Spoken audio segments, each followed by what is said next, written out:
Assalamualaikum warahmatullahi wabarakatuh. Selamat malam, Matt. Selamat datang di oftalmologi kelas tepat tangani kasus kegawat daruratan mata bersama Dr. Deva Yudina, spesialis mata. Sebelumnya, aku perkenalkan diri dulu ya. Nama aku Ratu Nirmala, biasa dipanggil sebagai Ratu. Ini aku sebagai moderator pada kelas malam hari ini. Aku mewakili segenap tim Aorta.med mau mengucapkan terima kasih untuk teman-teman semua yang udah antusias mengikuti kelas malam hari ini. Padahal ini malam minggu loh teman-teman. Mungkin kalau orang lain tuh ada yang lagi jalan-jalan gitu kan, pergi sama keluarga, makan sama keluarga, tapi teman-teman udah menyempatkan waktunya untuk update ilmu nih bareng-bareng malam hari ini. Oke, ini kita kebetulan Dr. Deva Yudina SPM udah bergabung bersama kita ya. Kita sapa dulu. Halo dokter, selamat malam dok. Selamat malam.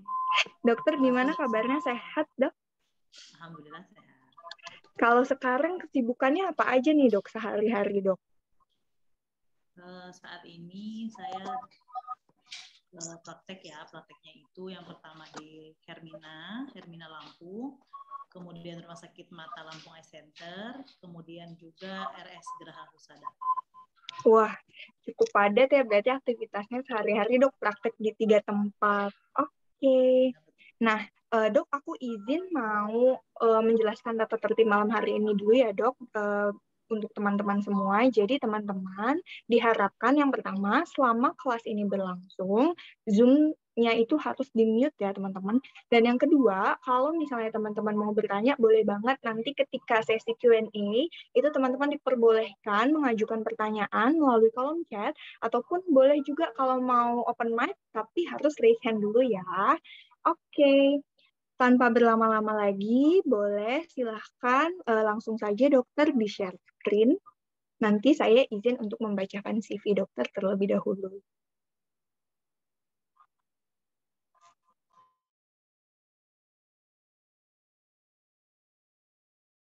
Oke, narasumber kita pada malam hari ini yaitu Dr. Deva Yudina Davilianti Rosataria, spesialis mata, lahir di Palembang 28 Oktober 1988. Dr. Deva lulus dari pendidikan Dr. FK Unsri tahun 2011, lalu telah menamatkan pendidikan PPDS Ilmu Kesehatan Mata FK Unsri di tahun 2021. Dr. Deva sekarang berdinas di RSU Hermina Lampung, RS Mata Lampung Eye Center atau LEC, dan di RS Geraha Husada. Oke dokter, untuk waktunya saya persilahkan dokter. Oke, terima kasih ya Dr. Ratu. Assalamualaikum warahmatullahi wabarakatuh. Salam kenal semua untuk tim Aorta.med. Terima kasih sudah mau mengadakan acara ini. Mudah-mudahan kita bisa menyerap ilmu, saling sharing. Untuk pertanyaan kita interaktif aja ya. Nanti boleh seperti peraturan yang sudah di-share sama Dr. Ratu tadi ya. Baiklah. Saat ini yang kita bahas yaitu tepat tangani kasus emergensi oftalmologi di vaskes primer. Kalau kita lihat dari anamnesis, biasanya itu berdasarkan beberapa keluhan ya. Yang pertama, mata merah visus normal. Yang paling sering terjadi yaitu konjungtivitis, trakoma, dry eyes, pterygium, pigmentula, episcleritis, dan scleritis. Kalau ada keluhan mata merah, terus visus turun, berarti dia biasanya terkena di aksis visual, yaitu bisa dari keratitis, keratokonjungtivitis, ulkus kornea, uveitis, glaukom akut, endoftalmitis, dan panoftalmitis. Kemudian kalau mata tenang, visus turun mendadak, jadi matanya tidak merah nih, tapi tiba-tiba visusnya turun mendadak.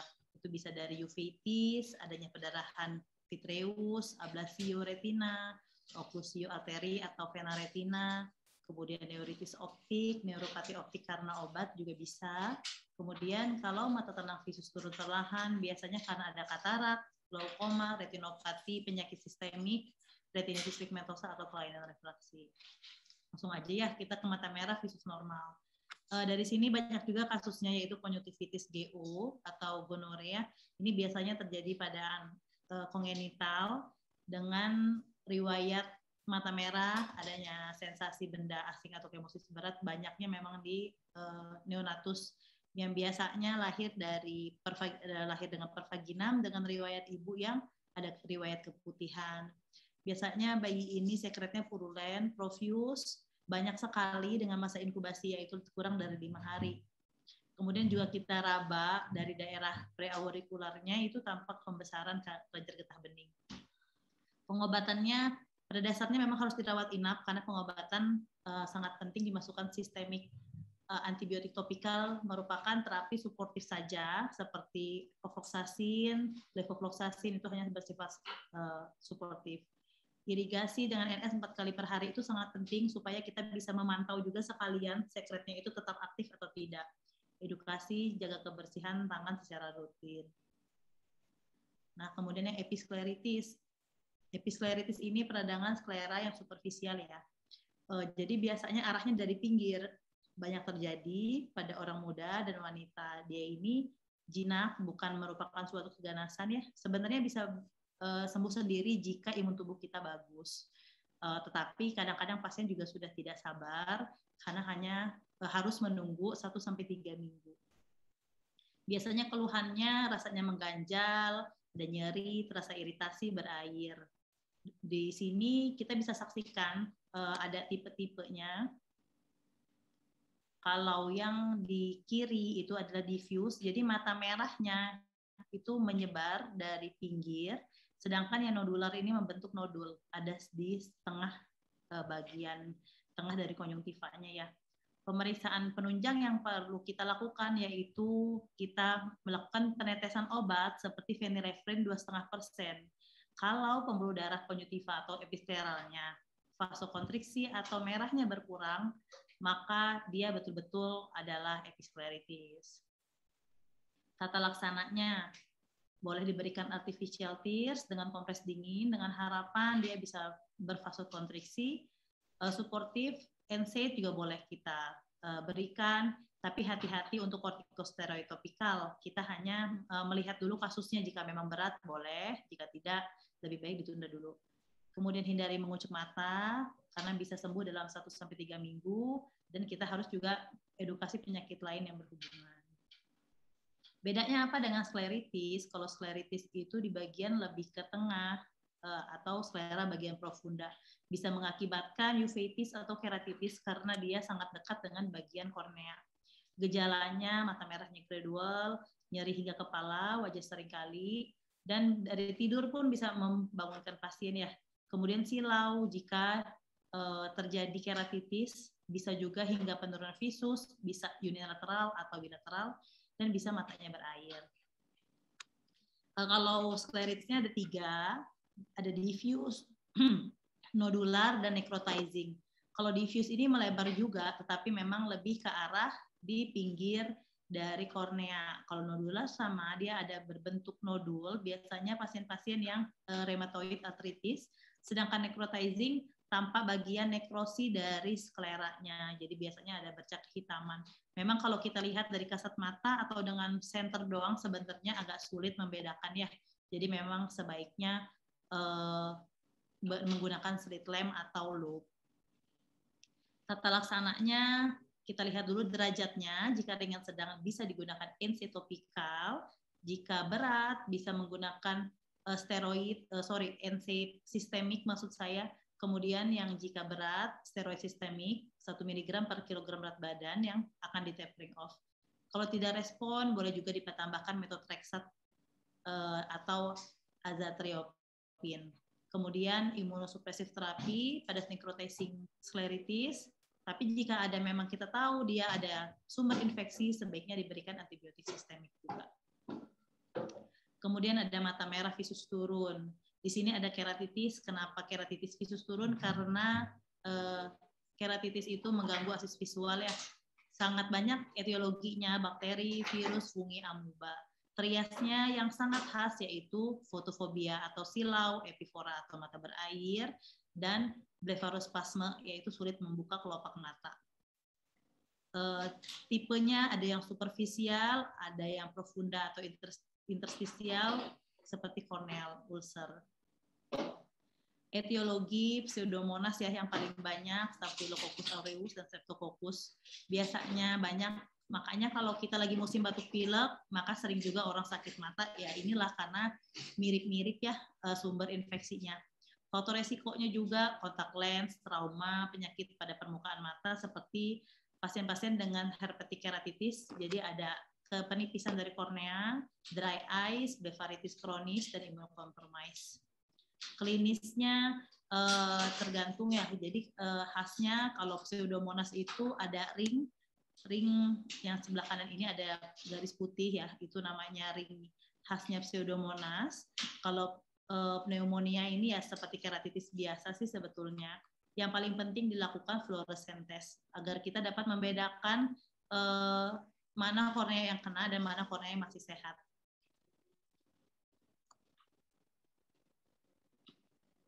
Kemudian keratitis bakterial.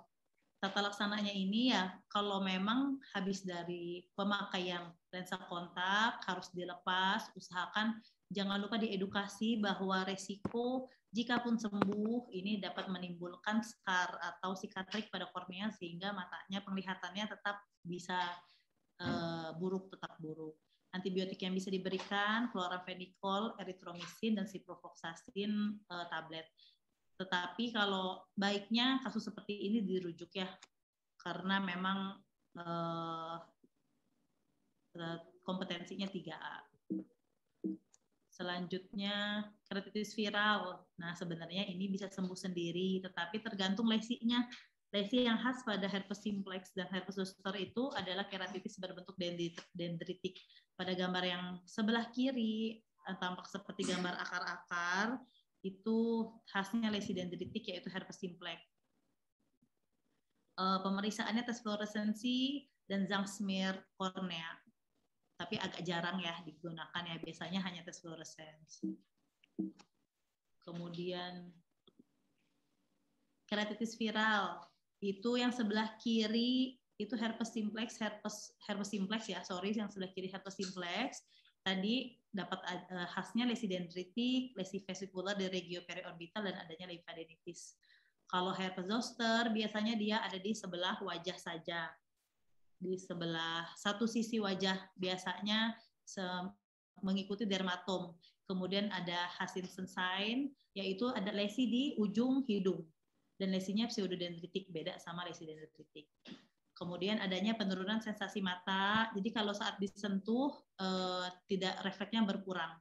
Terapinya kalau yang simplex diberikan aciclovir 5x400, beda sama yang zoster yaitu 5x800 mg 7-10 hari. Kalau yang fungal, biasanya kita tanya pasiennya suka kena ranting pohon, daun, biasanya petani sawit ya, yang agak lama masa inkubasinya, 5 hari sampai 3 minggu. Atau bisa juga pasien-pasien nih yang sering pakai tetes mata kortikosteroid yang tidak tepat setelah pemakaian kontak lens, bisa juga menjadi keratitis fungal. Dilihat tanda khasnya yaitu ulkus putih keabuan dan lesi satelit. Lesi satelit itu di dalamnya ini kan ada putih-putih ya, jadi dia menempel luarnya bersih, tengahnya putih-putih ya. Itu ada endotel, di endotelnya ada lesi yang menempel. Di sini keratitis fungal. Terdapat gambaran lesi satelit yang di A ini putih-putih, kemudian Westlering, cicin kekuningan yang steril, dan hipopion. Memang kalau kita fungal, pemberiannya ya antifungal, bisa natamicin 5% 1 tetes per 2 jam atau amphotericin B. Tapi yang paling gampang dicari yaitu natamicin dengan nama dagangnya Nataxen biasanya ya. Boleh juga kalau kita mendapat kasus yang berat diberikan obat-obat sistemik, ketoconazole 200-600 mg per hari. Jangan lupa berikan sikloplegic seperti midriasil atau atropi pada atropin, sulfas atropin untuk pasiennya, dengan harapan tidak lengket nantinya pupilnya ke bagian endotel. Dan dapat diberikan antiglaukom jika TIO-nya meningkat ya, tekanan intraokular. Kalau protozoa ini karena Acanthamoeba biasanya memang juga soft lens yang suka dipakai berenang, atau soft lensnya dicuci di air mengalir di keran. karena itu khasnya asal Acanthamuba. Biasanya ada ring shape lesion ya, bekas capnya si soft lens. Tata laksananya boleh diberikan artificial tears atau PHMB. Ini adalah pelembab ya dari soft lens, biasanya bisa diberikan setiap 1 jam dengan stop pemakaian lensa. Kalau ketemu kasus karena soft lens juga dirujuk karena memang mengarah ke ulkus kornea. Ini glaukom, maksudnya ini glaukom ya, neuropati optik ya. Tandanya, jadi kita lihat dulu tanda-tanda dari khasnya itu ada 3, yaitu penurunan cupping, pengecilan lapangan pandang, dan peningkatan tekanan intraokular. Jadi kalau hanya satu saja, peningkatan tekanan intraokular berarti belum glaukom. Bisa jadi hanya sebuah hipertensi okuli. Patofisiologinya, ya kalau yang terbuka itu karena adanya gangguan aliran keluar aqueous humor akibat kelainan sistem drainase atau ada yang menyumbat. Kalau yang tertutup memang adanya sudut yang tertutup biasanya dari irisnya sehingga akses aqueous humornya ke sistem drainase itu tertutup ya. Pemeriksaan yang bisa dilakukan tonometri, biasanya kalau di fase pertama adanya tonometri SIOTS ya, tapi bisa juga kita lakukan palpasi. Kemudian akan dilakukan pemeriksaan gonioskopi dengan syarat kornea sudah jernih, agar kita bisa membedakan mana sudah terbuka dan sudah tertutup. Ini adalah pemeriksaan lanjutan. Dan penilaian diskus optikus serta perimetri, pemeriksaan lapangan pandang yang sangat penting untuk menegakkan diagnosa glaukom, dan pakimetri untuk mengukur tebalnya kornea. Dilihat biasanya pasien-pasien glaukom itu korneanya menebal. Ya. Makanya ini di sebelah kiri korneanya tidak jernih ya, corneal haze, karena dia menebal dan karena tekanan bola matanya tinggi jadi agak edem. Glaukom pada kiri ini adalah perbedaan pandangan ya, lapangan pandang pada yang normal ya kita biasa lihat normal, intermediate itu sudah mulai adanya kelainan lapangan pandang atau skotoma, sedangkan yang advance ini kalau kita bilang tunnel vision atau pasien biasanya bilangnya seperti di lubang kunci, melihat dari lubang kunci. Bedanya apa? Glaukoma sudut terbuka biasanya bersifat diturunkan dari keluarga. TIO-nya memang meningkat secara perlahan. Kadang-kadang pasiennya tidak merasa kalau dia sakit glaukom. Tiba-tiba sudah gelap pandangannya. Memang banyak pasien sudah datang dengan tunnel vision. Kalau tertutup biasanya lebih bergejala. Karena apa? Karena rasa sakitnya lebih berat. Biasanya sering ada glaukoma akut. Itu biasanya glaukom yang tertutup dan merupakan keadaan yang gawat darurat. Dan disertai biasanya mual muntah, matanya merah, dan penglihatannya menurun. Kalau glaukom sudah tertutup, pada dasarnya sistemnya sama ya. Jadi kita bisa punya target, biasanya sudah diajarkan kalau satu jenis obat itu bisa menurunkan 30% dari tekanan bola matanya atau tekanan intraokular. Pilihan obatnya bisa acetazolamid, timolol, miosis boleh jika glaukom tertutup dengan harapan dia bisa membuka sudutnya sehingga bisa terbuka. Kemudian kalau kita memberikan acetazolamid, jangan lupa diberikan KCL supaya pasiennya tidak hipokalemi, jadi tidak gemeteran. Pada kasus-kasus dengan kornea edem boleh dikasih steroid, tapi tidak boleh jangka panjang. Dan terapi simptomatik lain, kalau sakit kepala boleh diberikan obat sakit kepala, mual boleh diberikan obat anti mual. Dan medikamentosanya pembatasan asupan cairan. Kalau glaukom sudah terbuka, pada dasarnya sama sih ya, pilihan obatnya sama, tinggal kita lihat saja bagaimana berapa TIO yang naiknya. Dan kalau kita biasakan lebih menggunakan obat-obat topikal dulu untuk glaukom, jika tidak respon baru ditambah dengan sistemik. Karena apa? Kalau sistemik itu rata-rata kan orang-orang tua takutnya edukasinya kurang tersampaikan, nanti pasiennya jangka panjang bisa merusak ginjalnya ya. Terapi bedah untuk sudut terbuka, trabekuloplasti, iridotomi, trabekulektomi, glaukom drainase device implant, dan katarak surgery biasanya yang di gara-gara kataraknya ya. Nah ini uveitis. Kalau uveitis itu peradangan pada iris ya hingga pars plicata. Biasanya penyebaran dari infeksi pada kornea. Kemudian manifestasinya adanya tanda-tanda pada kornea yaitu edema palpebra atau KP, adanya anterior chamber sign, iris sign, dan pupil sign atau miosis ya, mengecil pupilnya. Komplikasi biasanya terjadinya katarak atau glaukom sekunder karena banyak banget sel-sel inflamasi di bilik mata depan yang menyebabkan glaukoma sekunder. Nih, ini tanda-tandanya ya, bisa dilihat di gambar ini. Yang atas ini circumlimbal injection, maka seluruh injeksi terjadi pada luar limbal atau di pinggir-pinggir korneanya ini. Kemudian posterior synechiae, terjadinya perlengketan iris ke lensa, KP ini nodul di endotel, sel flare ini memang harus dilihat pada slit lamp ya semuanya.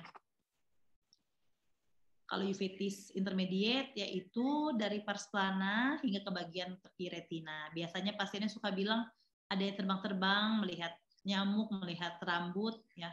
Jadi biasanya penyebabnya suka gigi bolong kalau pada pasien-pasien yang uveitis intermediate ini, atau pasien-pasien dengan pneumonia, PPOK, TB paru bisa mengakibatkan uveitis intermediate ya. Biasanya matanya tidak merah atau minimal. Tata laksananya boleh dikompres, memberikan kacamata hitam agar pasiennya lebih nyaman, pemberian kortikosteroid, baik lokal, topikal maupun sistemik, kemudian atropin untuk mencegah synechiae supaya tidak lengket pada lensanya ya. Kemudian jika sudah ada komplikasi ke glaukom, boleh dikasih timolol atau acetazolamid. Pada kasus ini tetap dirujuk ke spesialis mata. Kalau uveitis posterior, ini pada vitreous, biasanya pasien-pasien memang tidak ada mata merah, tetapi penglihatannya buram, hanya itu saja. Sehingga memang pemeriksaannya harus sangat komprehensif, bisa dilihat sampai ke segmen posterior. Terapinya topikal dan sistemik serta imunosupresan. Ya. Kalau ENDOF, nah ENDOF ini biasanya tanda khasnya nyeri, penglihatannya turun dan ada hipopion. Atau amaurotic cat's eyes reflect karena di dalamnya udah keruh banget. Jadi kalau kita center kayak refleksnya mata kucing. Kalau eksogen itu biasanya dari luar, bisa karena post operatif atau trauma atau post injeksi atau adanya ulkus kornea. Kalau endogen biasanya dari dalam ya, biasanya pasien-pasien dengan diabetes mellitus mengakibatkan adanya chorioretinitis, vitritis endogen, itu biasanya menjadi salah satu faktor resikonya. Di sini tanda khasnya palpebranya edem, konjungtivanya kemosis, dan kongesi kemosis itu bengkak seperti di gambar ini. Jadi selaputnya, konjungtivanya kayak menebal, isinya cairan, irisnya edem, berkabut, pupilnya berwarna kekuningan. Tentu saja ada di CUA-nya ada hipopion ya. Kalau ENDOF itu antibiotiknya intravitreal ya, jadi diinjeksi di bola matanya dengan vancomycin, ceftazidime, kemudian diberikan kortikosteroid dan psikoloplegik atau atropin. Rujuk ke spesialis mata, jadi kita lihat dulu kalau visusnya masih ada, bisa kita berikan suntikan obat dulu ke intravitreal atau disuntik di matanya. Tapi kalau tidak ada visus, tetapi pasiennya masih merasa nyeri sekali, maka memang kita harus mengangkat isi bola matanya ya. Jadi ada biasanya sih yang dilakukan eviscerasi ya. Kalau enukleasi biasanya untuk pasien-pasien tumor, eksentrasi juga tumor atau keganasan. Bedanya apa dengan panoftalmitis? Kalau panoftalmitis itu seluruh bola mata termasuk kornea, sklera dan kapsul tenon. Maka memang manifestasinya tampak seperti mirip ENDOF, tetapi adanya hambatan gerakan bola mata. Jadi pasiennya nggak bisa lirik kanan kiri, atas bawah tuh nggak bisa. Tata laksana awalnya, jika di fase primer, berikan saja analgesik sistemik, antibiotik, topikal dan sistemik, seperti ciprofloxacin, ya, levofloxacin boleh dan dirujuk. Kalau ini HIVM ya, mata tenang, visus turun perlahan, ini akibat trauma atau pembedahan. Untuk pembagian HIVM-nya, mungkin udah pada tahu ya derajat-derajatnya. Memang kita harus sangat hati-hati karena kadang-kadang ada mikro HIVM yang tidak terlihat jika kita hanya melihat pakai senter saja. Hal yang paling kita takutkan adalah peningkatan TIO atau rebleeding. Biasanya pasien-pasien yang HIVM ini bisa rebleeding pada hari kelima. Jadi diminta bed rest itu sampai hari kelima. Tata laksananya bed rest, elevasi kepala 30 derajat, Penggunaan eye patch atau eye shield kenapa digunakan? Supaya pasiennya tidak refleks mengucek matanya. Cegah mual muntah, boleh diberikan obat anti mual muntah. Terus kendalikan peningkatan TiO, jangan lupa diberikan anti nyeri topikal ya, analgesik, golongan apa saja bisa sebetulnya. HIFEM ini boleh diberikan steroid topikal jika memang ada tanda-tanda peradangan, diberikan 10 PJ boleh, tetapi jika tidak ada perbaikan setelah diberikan obat, memang harus di surgery dengan pertimbangan supaya tidak terjadi glaukom, kemudian supaya korneanya tidak menguning akibat dari darah dari BMD-nya, dan supaya tidak terjadi rebleeding. Tapi ini memang kalau HIFEM grade 1 boleh sih dirawat sendiri, tapi dengan kalau ada glaukom atau tekanan bola mata yang meningkat harus dirujuk ya. Tapi kalau HIFEM grade 2 ke atas tetap harus dirujuk. Trauma mekanik, nah ini yang paling sering ya, biasanya kena bola, bisa tali, tutup botol, bisa banyak akibatnya, komplikasinya bisa dari abrasi kornea atau erosi, edem kornea, HIFEM, kemudian uvea anteriornya rusak, atau lensa rusak, atau sampai ruptur bola mata. Kalau komplikasi di segmen posteriornya, vitreusnya rusak, posterior komusio retina, kerusakan retina, ruptur choroid, dan kerusakan pada nervus opticus. Jadi, lihat dulu trauma mekaniknya apa.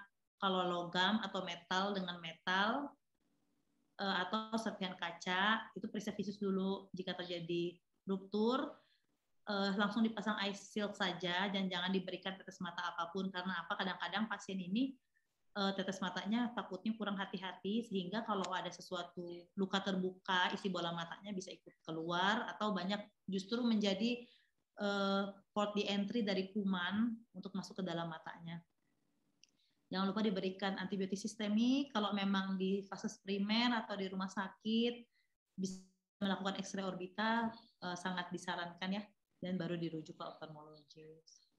Kalau trauma kimia asam atau basa ya, jadi memang yang paling penting kita lakukan adalah memiliki kertas lakmus atau pH meter. Kalau asam itu aki mobil biasanya ya, pengawet sayur dan buah, pembersih karat itu asam. Kalau asam ini sebenarnya lebih aman karena dia tidak sampai masuk ke dalam. Kalau yang basah ini lebih bahaya.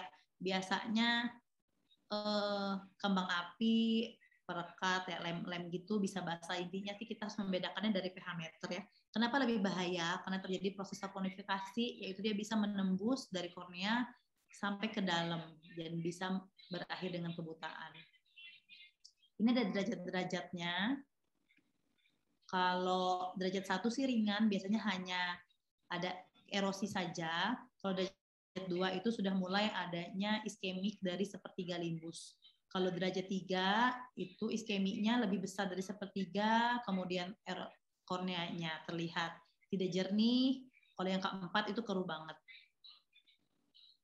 Tata laksananya yang emergensi ialah irigasi. Itu sangat penting ya. Jadi kita nggak usah nunggu-nunggu habis pH meter, kita ukur dia asam atau basa. Jadi normalnya pH meter itu 7. Jadi kalau dia ke 8 atau 6 tetap diirigasi sampai nanti pH meternya diulang lagi setelah kita irigasi 1 liter atau selama 15-30 menit baru kita pH meter lagi. Kemudian jangan lupa dibalik kelopak matanya karena kadang-kadang tersembunyi di balik kelopak mata dan di debrideman jika ada epitel kornea yang nekrotik. Tapi hati-hati sih sebaiknya dirujuk saja untuk debridemannya.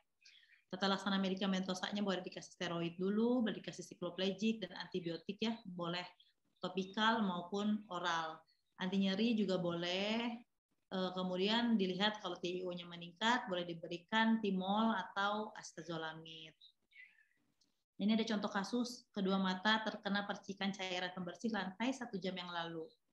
Penglihatannya matanya kabur, sebelumnya penglihatan kedua matanya baik. Hasil pemeriksaan tanda vital dalam batas normal. Pemeriksaan oftalmologi visusnya turun nih 6/30. Kemudian konjungtivanya tampak hiperemis, korneanya keruh, segmen posterior sukar dinilai karena ada kekeruhan dari media refraksi ya. Anamnesisnya yang paling kita tentukan ialah jenis apa benda yang atau zat kimia apa yang kena ke matanya. Kemudian matanya merah atau kabur atau tidak. Pemeriksaan fisisnya tentu saja penurunan visus, konjungtiva hiperemis, dan korneanya keruh. DD-nya diagnosisnya trauma kimia basah, DD-nya trauma kimia asam. Oke, data tambahan yang diperlukan yaitu ada tidaknya sisa agen pada kelopak mata, visura palpebra, dan fornik. Jadi harus dibalik ya kelopak matanya, jangan lupa kalau ada pasien seperti ini. Kemudian di slit lamp sangat penting untuk menentukan ischemic limbus, atau setelah kita fluoresen kita bisa lihat kerusakan di korneanya. Pemeriksaan pH juga penting untuk membedakan tadi di awal ya. Tata laksananya irigasi sama seperti tadi, eversi kelopak mata, debridement, dan grade 1, grade 2 itu boleh diberikan salep antibiotik topikal 1 minggu dan steroid topikal dan cycloplegic. Kalau 3-4 lebih banyak ya penggunaannya. Memang ada tetrasiklin, pencegahan sebleparon, dan memang ini kasus-kasus yang dirujuk semua. Jadi sebaiknya kalau di vaskes primer mendapatkan pasien seperti ini hanya dilakukan irigasi dulu, pemeriksaan dulu dengan pH meter, irigasi, dan diberikan salep atau tetes mata antibiotik. Nah, ini subluxasi dan luxasi lensa. Bedanya apa? Kalau subluxasi itu sebagian. Jadi ada yang turun ke bawah bisa, ada yang ke atas bisa. Kalau luxasi itu semuanya lepas. Kalau yang gambar kedua ini dia luxasinya ke bilik mata depan atau COA. Kalau yang ke gambar yang ketiga ini luxasinya ke posterior, biasanya jatuh ke vitreus di belakang. Nah, gambar yang ini juga sering kadang-kadang juga menjadi soal di UKM PPD ya, yaitu corpus alienum. Kalau konjungtiva memang sensasi benda asing, fotofobia, mata merah, dan berair, tapi pasiennya tidak mengeluh penurunan visus. Kalau yang seperti ini boleh diambil sendiri, diberikan anestesi topikal, biasanya dia lakukan dengan irigasi dulu. Siapa tahu lepas, baru kalau tidak bisa irigasi baru diambil dengan lidi atau kapas, atau kalau berani dicoba boleh dengan jarum ukuran 23 gauge ya, dari sentral ke perifer. Jangan lupa diberikan antibiotik topikal. Kalau cycloplegic tidak perlu dulu, dan steroid boleh kalau erosi tidak terjadi erosi kornea. Perlu diingat pemberian steroid tetes mata itu harus dipastikan tidak ada erosi kornea. Karena apa? Steroid akan lebih melebarkan erosi korneanya. Jadi hati-hati untuk di vaskes primer, jangan sering-sering memberikan obat tetes mata yang terkandung steroid seperti Citrol, Tobrosor ya. Jadi lebih baik kalau tidak yakin berikan yang antibiotik murni saja. Kalau kornea harus segera rujuk ke spesialis mata ya. Karena kadang-kadang letaknya dalam, harus diambil menggunakan slit lamp dan kita bisa lihat komplikasi yang lain. Terima kasih. Kalau ada yang ingin ditanyakan, silakan.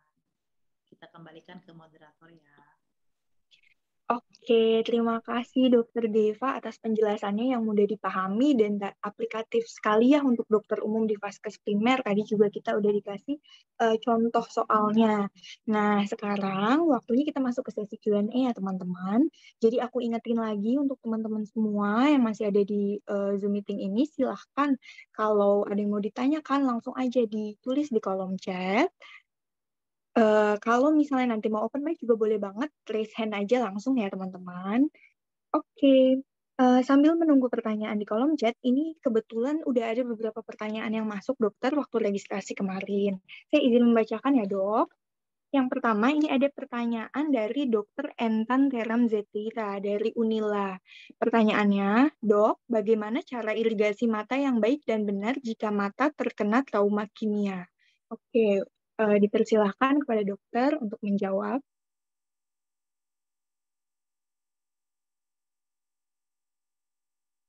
Oke, saya share screen lagi kali ya. Boleh dok.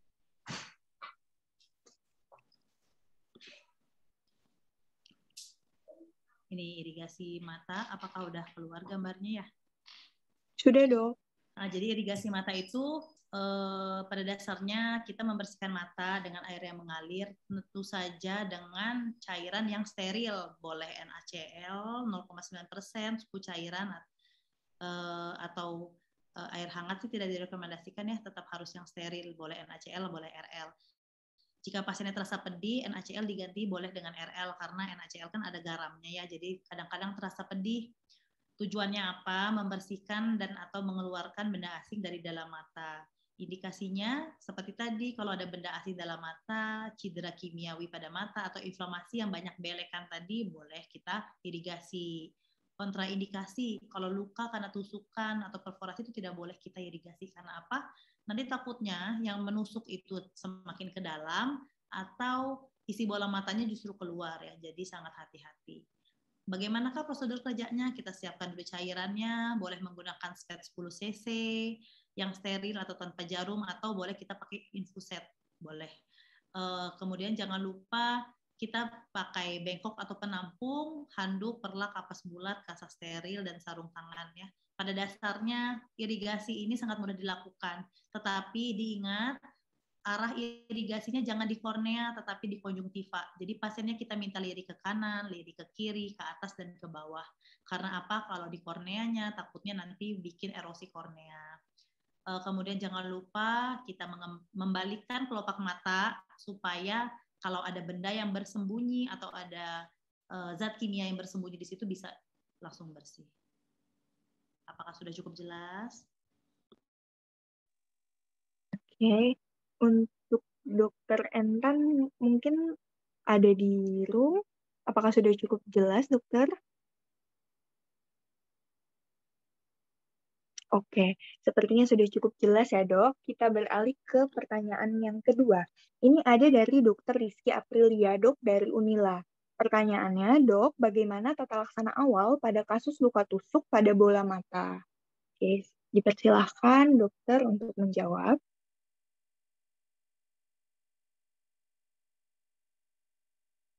Luka tusuk seperti apa nih? Wah, luka tusuk lah ya pokoknya ya. Iya. Mungkin bisa dilihat di slide ini ya.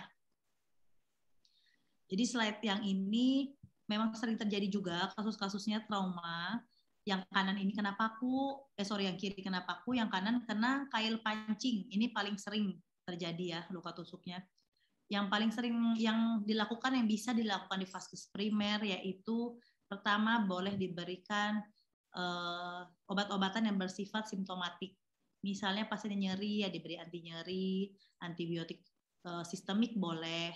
Kemudian kalau pasiennya mual, biasanya pasien seperti ini sering mual ya karena nyeri atau sering terjadi tekanan bola matanya meningkat karena ada benda asing, itu boleh diberikan obat-obatan penurunan TiO. Tetapi untuk obat tetes itu sangat hati-hati. Boleh diberikan karena ini ada port di entry atau kecurigaan kuman untuk masuk karena ada luka terbuka, itu boleh diberikan obat tetes mata. Per jam sih bagusnya, tetapi pasiennya diminta hati-hati sekali, harus edukasi yang sangat jelas dan tidak boleh diteteskan di dekat port di entry-nya. Kemudian luka tusuk ini, benda yang menusuk tidak boleh sama sekali dicabut atau disenggol-senggol ya, karena kita tidak tahu di baliknya ada apa, sama sih seperti luka-luka yang lain ya. Jadi harus diambilnya di ruang operasi. Kemudian yang bisa dilakukan yaitu pemberian shield, eye shield, supaya pasiennya tidak refleks memegang. Nah, kurang lebih seperti ini ya. Biasanya paling sering digunakan untuk pasien-pasien post operasi. Ini baiknya dipakaikan supaya pasiennya tidak mengucuk-ngucuk mata. Kemudian yang baiknya langsung dirujuk saja karena luka tusuk ini bersifat emergensi. Tapi jika memang di fase primer atau di rumah sakit tempat bekerja ada pemeriksaan radiologi, silakan diperiksa dulu X-ray-nya karena kita bisa menilai sampai sejauh apa dia masuk. Takutnya terjadi IUFB. IUFB itu yang masuk lebih dalam ya. Seperti yang saya tampilkan ini, di sebelah kiri ini ada titik putih di mata kanannya. Itu dari CT scan, sedangkan yang sebelah kanan lagi itu plain foto ya, atau torak X-ray biasa ya.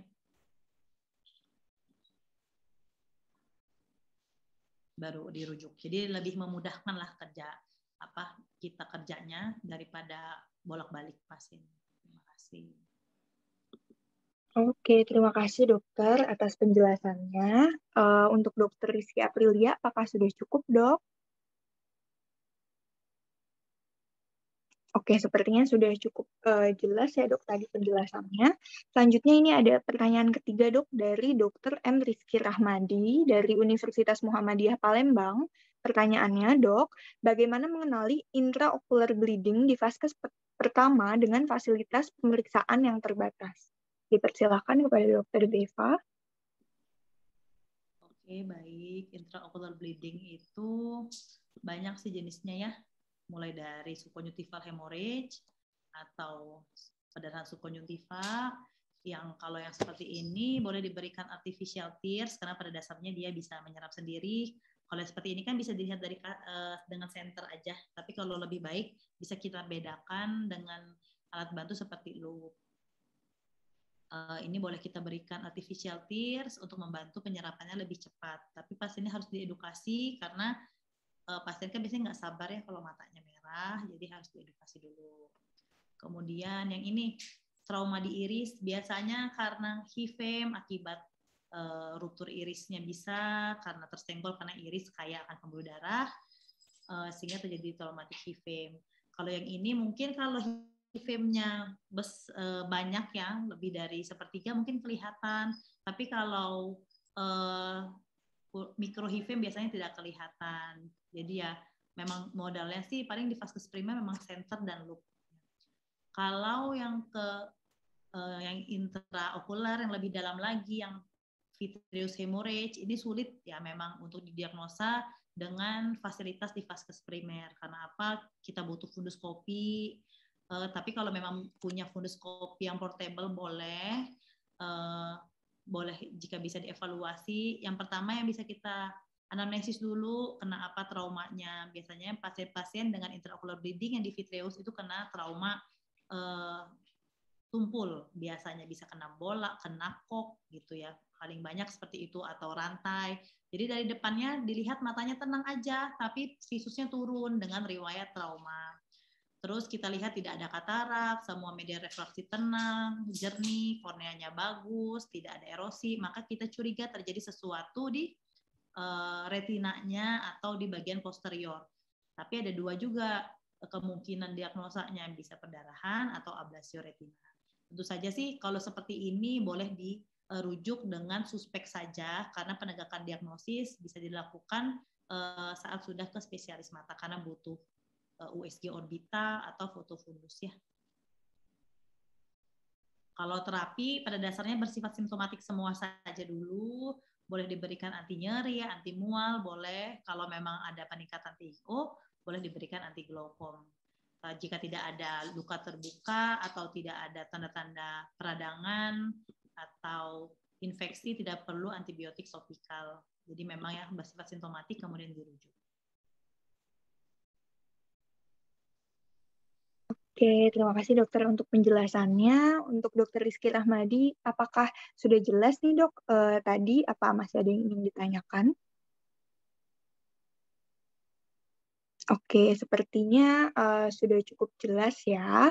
Oke, ini aku mau cek di kolom chat dulu, apakah masih ada pertanyaan?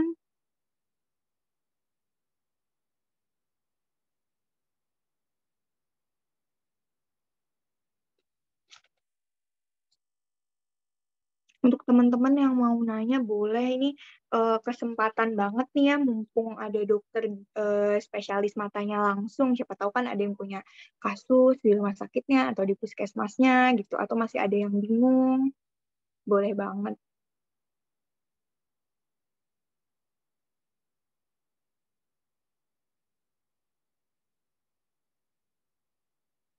Oke. Karena tadi semua pertanyaan yang udah masuk ke kami juga udah terjawab ya dok, dan karena kita punya keterbatasan waktu juga, jadi untuk sementara kita cukupkan dulu kelas online pada malam hari ini ya dok. Aku mewakili tim Ultimate mengucapkan terima kasih banyak kepada Dr. Deva Yudina, spesialis mata yang sudah meluangkan waktunya untuk mengisi kelas pada malam hari ini. Semoga jadi berkah juga untuk dokter, dan aku juga mengucapkan terima kasih nih sama teman-teman yang udah antusias ikut kelas ini tadi dari awal sampai akhir masih ngedengerin. Semoga ilmunya bermanfaat untuk teman-teman semua. Akhir kata, aku mohon maaf maaf kalau misalnya ada kekurangan. Terima kasih banyak. Sampai jumpa di kelas online lain selanjutnya. Terima kasih banyak, dokter.